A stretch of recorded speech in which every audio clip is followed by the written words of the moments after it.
மகன் சாமானிய நாயகன் தமிழக தாய மீட்க உறுதி கொண்ட ஒரு மகன் அடித்தட்ட பார்த்தவன் அரியணையும் பார்த்தவன் புரட்சி தலைவி வழி புலியனவே நடந்தவன் ஏழ வாழ வைக்க சீறி வந்த திருமகன் ஏழு கலப்ப புடிச்சு மேல ஏறி வந்த தலைமகன் ஏழ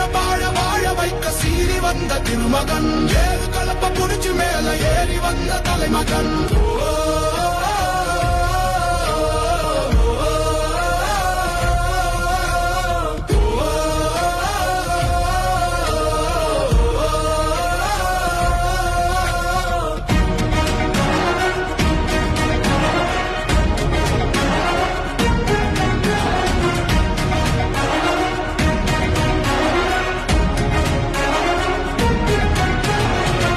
தமிழர் எழுச்சி பயணம் புயலா உருவாச்சே பல வருஷம் கழிச்சு நினைச்ச கனவு நிஜமா நடந்தாச்சே புரட்சி தமிழர் எழுச்சி பயணம் புயலா